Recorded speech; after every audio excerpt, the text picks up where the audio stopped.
Terima kasih Anda masih menyaksikan Kompas Petang, Saudara. Presiden ke-7 Republik Indonesia Joko Widodo menerima kunjungan pengasuh Pondok Pesantren Al-Mukmin Ngeruki Abu Bakar Ba'asyir di kediamannya di Banjarsari, Solo.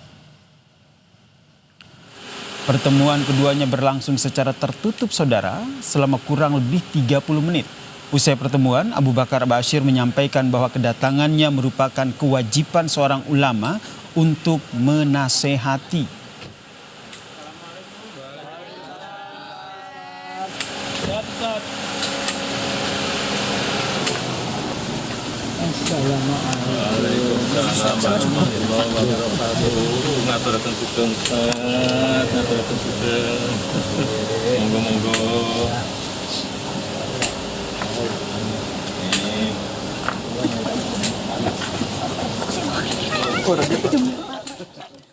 Hanya nasihat itu kewajiban seorang ulama, menasehati rakyat, menasehati orang kafir, menasehati pemimpin.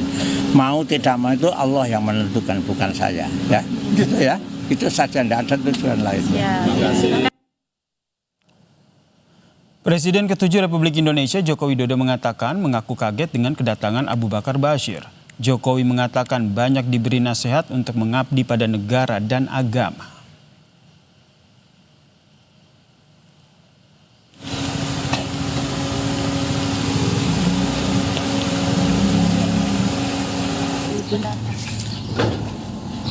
Ya, sangat kaget saya kedatangan beliau.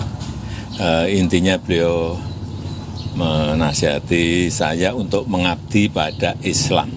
Nah, itu aja. Ya, terima kasih. Terima kasih, Pak. Lalu apa makna dari pertemuan ini dan apakah akan memberi dampak bagi Joko Widodo? Kami membahasnya bersama dengan Direktur Eksekutif Trias Politika, Mas Agung Baskoro, dan juga Ketua Harian Bara JP, Mas Adli Abdullah. Selamat petang semuanya. Selamat petang. Assalamualaikum. Waalaikumsalam. Saya ke Mas Adli dulu. Mas Adli, ini pertemuan mendadak atau memang sudah direncanakan jauh-jauh hari? Ini kan pertemuan mendadak ini, sebagaimana pernyataan Pak Jokowi, Presiden ke-7 Republik Indonesia. Beliau pertama terasa kaget dengan kedatangan daripada Kiai Haji Abu Bakar Ba'asyir ke rumahnya. Beliau selaku orang Islam pasti dia membuka rumah untuk dikunjungi oleh siapapun. Jangankan Pak Abu Bakar Ba'asyir, rakyat jelata aja tiap hari datang ke rumahnya dan beliau sambut dengan begitu hangat dan bersahabat. Saya kira ini kedatangan Pak Abu Bakar Ba'asyir, Pak Jokowi ini kan ada dua hal. Pertama, ini silaturahmi. Dan silaturahmi ini dalam agama itu kan termasuk memperpanjang umur. Apalagi Pak Abu Bakar Ba'asyir dengan Pak Jokowi, mungkin karena Pak Abu Bakar Ba'asyir dulu dalam waktu beliau ditahan, termasuk Pak Jokowi yang memotong masa tahanannya ini. Saya kira ini pertemuan dua tokoh Muslim.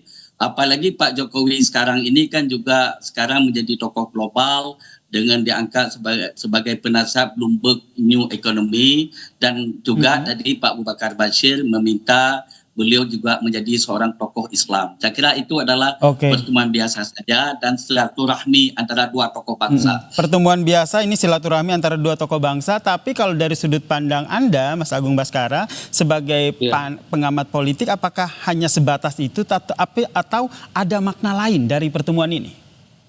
Iya, pertama counter narasi jelas, Mas ya. Jadi situasi ini bisa membuat ya isu soal ijazah, pemakzulan dan yang lain itu berdiri sama rata dengan isu misalkan silaturahim beliau dengan Pak Abu Bakar Ba'asyir. Yang kedua, memang menegaskan bahwa Pak Jokowi ini ingin merangkul semua kalangan, bahkan Islam yang sangat konservatif sekalipun diberi ruang di kediaman beliau, dan ini tidak mudah ya memposisikan diri sebagai istilahnya tokoh nasionalis yang kemudian berinteraksi dengan Islam konservatif yang kita tahu Pak Abu Bakar Ba'asyir mendukung penerapan Islam ya, hukum Islam semacam itu. Jadi saya melihat ini sebuah arena situasi yang positif bagi Pak Jokowi untuk membuat dia magnet figurnya semakin atraktif untuk memperkuat Jokowi efek itu, karena di 2029 itu dibutuhkan oleh PSI, oleh Mas Gibran, oleh keluarga Solo secara keseluruhan seperti itu. Oke, Bang Abdi juga melihat hal yang sama? Saya ini kalau saya lihat ini silaturahmi biasa saja, ya kan, silaturahmi biasa saja antara dua tokoh bangsa. Apalagi Pak Jokowi ini dia dianggap tokoh Muslim moderat. Saya setuju dengan Mas Agung ini yang mengatakan bahwa Pak Jokowi sebagai tokoh Islam moderat, datang Pak Abu Bakar Bashir yang orang dianggap tokoh Islam konservatif. Jadi Pak Jokowi itu bisa bersahabat dengan siapa saja karena sifat Pak Jokowi yang merakyat. Oke. Apalagi ini kedatangan daripada Pak Bakar Bashir kan mengatakan sebagai agama itu kan saling menasihati ini, dan juga ini bagian daripada silaturahmi antara dua tokoh bangsa yang saya penting untuk terjadinya kesejukan dalam bernegara di Republik Indonesia yang kita cintai ini. Baik, meskipun kalau sosok Joko Widodo sendiri ini terlepas dari tokoh politik juga di tanah air yang juga sedang diperbincangkan begitu Mas Adli. Jadi menurut Anda ini hanya sebatas ya silaturahmi biasa, obrolan biasa antara tokoh bangsa, tidak ada kaitannya dengan dinamika politik yang terjadi? Saya sekarang tidak ada. Ini kan kalau bagi kita media kan, bagi kita orang publik, batuk wajah Pak Jokowi itu kan bisa menjadi menarik untuk diliput. Ini apalagi kedatangan dua tokoh bangsa besar ini, yang satu ulama, satu adalah pemimpin Islam moderat, yaitu Pak Jokowi itu sendiri. Dan perlu diingat, Pak Jokowi ini kehidupannya orangnya sangat sederhana dan dia itu bisa menerima siapa saja. Kita pun datang ke sana tanpa perlu agenda khusus, bisa diterima oleh Pak Jokowi. Makanya Pak Jokowi tadi termasuk terkejut, kaget dia dengan kedatangan Pak Abu Bakar Bashir. Okay. Tapi karena dia yang humble, yang sederhana, dia senang saja kedatangan Pak Abu Bakar Bashir. Apalagi berdua ini sama-sama orang Solo, sama-sama menjadi rakyat biasa di Republik Indonesia sekarang ini. Pak Jokowi sekarang kan sudah menjadi rakyat biasa sekarang ini. Kalau Mas Agung Baskoro sendiri melihatnya ini keuntungan yang didapat dari Joko Widodo sendiri seperti apa dari pertemuan ini, baik dari sisi sebagai tokoh bangsa maupun dari sisi politiknya? Iya, suka atau tidak kan selama ini Pak Jokowi dikaitkan dengan problem etik Pilpres 2024, Mas Yasir.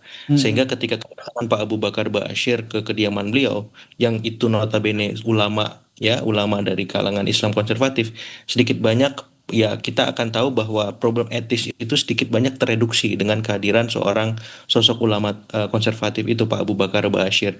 Karena suka atau tidak, yang membuat isu dalam tanda petik ijazah, pemakzulan, dan yang lain mengemukakan ada teman-teman yang belum puas dengan problem etik yang tak tuntas di 2024 itu.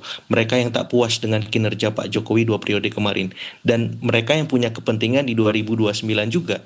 Jadi dengan kedatangan Pak Abu Bakar Bashir ke kediaman Pak Jokowi, sedikit banyak problem etik di 2024 itu bisa teralihkan sementara, seperti itu. Yang kedua, memang bagi Pak Abu Bakar Bashir sukar untuk tidak diungkapkan bahwa ini bagian dari politik etis beliau yang sudah mendapat manfaat dengan pengurangan hukuman ketika Pak Jokowi berkuasa di masa silam. Ini bagian dari arahan terima kasih beliau dengan mengunjungi Pak Jokowi di kediamannya, karena dari sisi umur kan senioritas Pak Abu Bakar Bashir lebih berumur ketimbang Pak Jokowi, tapi beliau menyampaikan rasa terima kasih itu dengan datangi tuan rumah untuk mengucapkan langsung seperti itu. Dan bagi Pak Jokowi yang ada soal nggak ada masalah gitu. Yang penting silaturahim kita sebagai sesama tokoh bangsa bisa terjalin walaupun sifatnya mendadak, walaupun mungkin tidak direncanakan, tapi buat saya ini bagus, memberikan semacam energi positif kepada publik bahwa se-ekstrim apapun ideologi kita,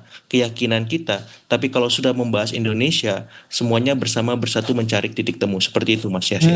Kan kalau kita tahu juga saat ini kan juga Joko Widodo masih terseret begitu, ikut dalam kasus yang setengah berlangsung begitu soal ijazah palsu. Ini menurut Anda kaitannya ataupun hubungannya apakah ada? Tidak secara langsung tapi kan kita tahu masing-masing punya brand sebagai tokoh. Satu tokoh nasionalis, presiden ke-7, satu ulama besar yang pro dengan penerapan Islam sebagai hukum nasional kita. Dan ketika ini bertemu, bersanding, sintesisnya adalah Pak Jokowi mendapat manfaat berupa dalam tanda petik masalah beliau sedikit banyak teralihkan. Kemudian di sisi Pak Abu Bakar Ba'asyir dengan berinteraksi dengan Pak Jokowi sedikit banyak ya ideologi yang beliau pahami selama ini ya bergeser ke tengah, Mas Yasir. Lebih ke tengah, lebih moderat, lebih kompromis, lebih apa ya, lebih open terhadap siapapun. Karena dengan bersilaturahim ke Pak Jokowi artinya tokoh-tokoh nasionalis yang itu berbeda haluan atau ideologi dengan Pak Abu Bakar Ba'asyir bisa ya diberikan ruang dan tempat untuk berkomunikasi dengan beliau, memastikan bahwa titik tengah, titik temu ke dalam keindonesiaan kita bisa terjalin seterusnya seperti itu. Oke, Mas Adli sendiri melihatnya bagaimana, Mas Adli? Karena kalau kita lihat apa yang disampaikan oleh Abu Bakar Ba'asyir, salah satu pesannya adalah fokus ke agama begitu. Apakah ini juga bisa dibaca bahwa udah fokus di agama aja, jadi jangan cawe-cawe dengan urusan politik tanah air yang terjadi? Saya kira itu kan datangnya fokus ke agama, itu kan dia datang minta Pak Jokowi itu menjadi tokoh Islam. Pak Jokowi ini kan secara agama itu kan lebih bagus, beliau itu kan orang secara taat, beliau salatnya bagus ya kan. Ini jadi lebih melihat ini bahwa Abu Bakar Ba'asyir datang, Bapak jadilah menjadi tokoh Islam, dan itu sah-sah saja.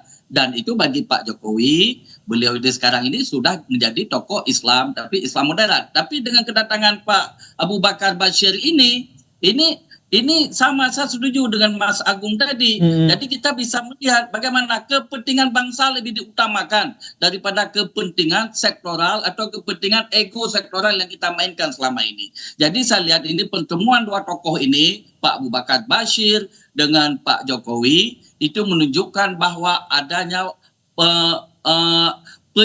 penyatuan, untuk ada yang penyatuan. Jadi kita selesailah dan berbicara hal remeh-temeh. Mari kita bersatu membangun bangsa ini di bawah kepemimpinan Pak Prabowo Gibran. Jadi ini kita kawal pemerintahan ini secara baik. Kita tinggalkan hal-hal yang menyebabkan ini terjadi disintegrasi bangsa. Ini adalah merupakan simbol untuk penyatuan bangsa dengan kedatangan Pak Abu Bakar Ba'asyir ke rumah Pak Jokowi. Apalagi Pak Abu Bakar Ba'asyir orang lebih tua datang ke rumah Pak Jokowi. Sebenarnya kan Pak Jokowi yang datang. Tapi ini saya kira ini pasti akan ada hubungan timbal balik. Dan ini bagus untuk kita, dan ini maksudnya lesson learn bagi kita ini yang berpolitik. Kita boleh berbeda pendapat, tapi hati tetap satu demi bangsa dan negara Republik Indonesia.